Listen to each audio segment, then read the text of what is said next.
উলঙ্গ দাঁড়াবে, সূর্যের গরমে মাথার মগজগুলো ভাতের মারের মতো ফুটতে থাকবে। এমন কঠিন হালাত। আম্মা জান আয়েশা রাদিয়াল্লাহু তাআলা আনহা বলেন, ইয়া রাসূলুল্লাহ, নারী আর পুরুষ যে উলঙ্গ দাঁড়াবে লজ্জা লাগবে না? রহমতের নবী বলেন, হ্যাঁ আয়েশা, লজ্জা তো পরের কথা, কেউ কারোর দিকে তাকাবারও হুঁশ থাকবে না। এত ভয়ঙ্কর আর মারাত্মক হবে যে তাকাবারও হুঁশ থাকবে না। আল্লাহ বলেন, ওই দিন হিসাব দেওয়ার ভয়। এখন যারা দুনিয়াতে গুনাহ থেকে নিজেরে বাঁচাইবা, আমি আল্লাহ ওয়াদা করলাম তুমি বিনা হিসাবে জান্নাতি। আচ্ছা, আপনারা যারা দুনিয়া দুনিয়া করেন, আমরা যারা আখেরাত আখেরাত করি, বলেন তো আপনারা আমাদের থেকে কত উপরে আছেন? নামাজ রোজা বাদ দিয়া সব লাথি মেরে ফালায় দিলেন। নামাজের দরকার নাই, রোজার দরকার নাই, তেলাওয়াতের দরকার নাই, দাড়ি টুপির দরকার নাই। বলেন আপনারা কত আরামে আছেন?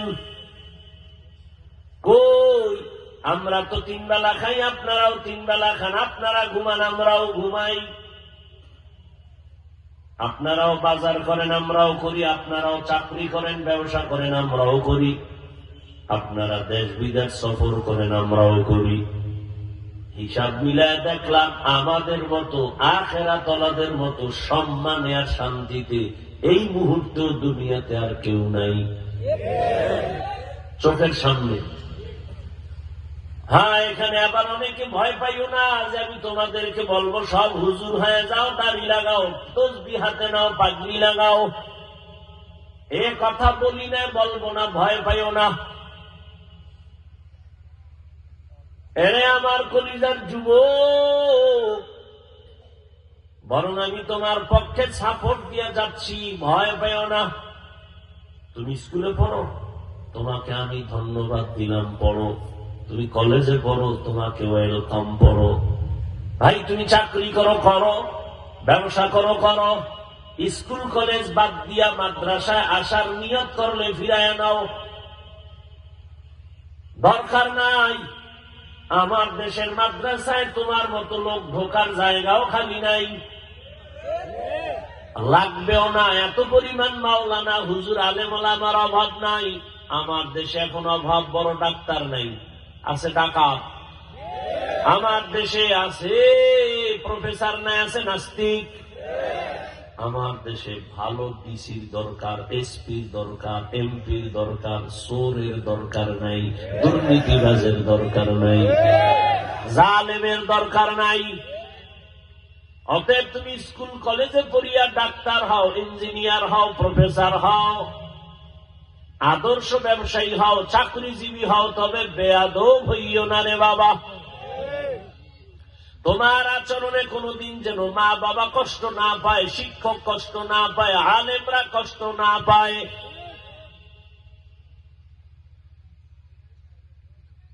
এই জন্য তোমার জীবনে সফল ডাক্তার যদি হতে চাও, সফল ইঞ্জিনিয়ার যদি হতে চাও, মানো আর না মানো লেখা রাখিস।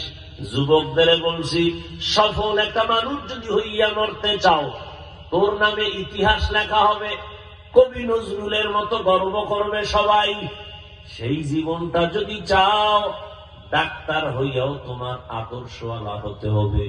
2 পুঁজি তোমার লাগবে, একটা হলো সুস্থতা, আর একটা হলো সুন্দর চরিত্র। তুমি চরিত্র খারাপ, যত সুস্থ হও তোমারে জুতা ছাড়া কেউ আর দিবে না।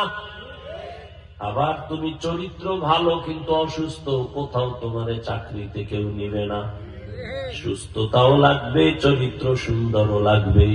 আর এই দোনোটারে জবাই করতেছো নিজের হাতে গজবের মোবাইল নিয়া।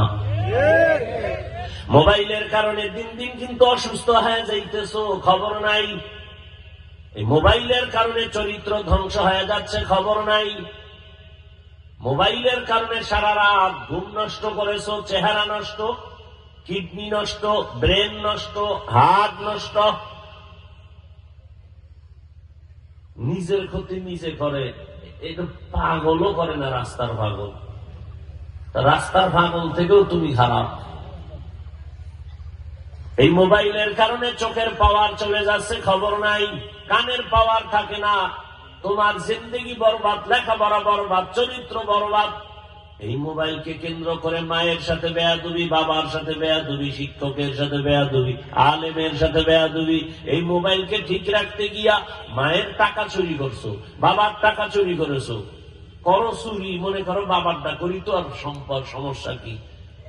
তবে লিখে রাখ, বাবার টাকা কিন্তু বাবার না, সব তোমার, সব তোমার।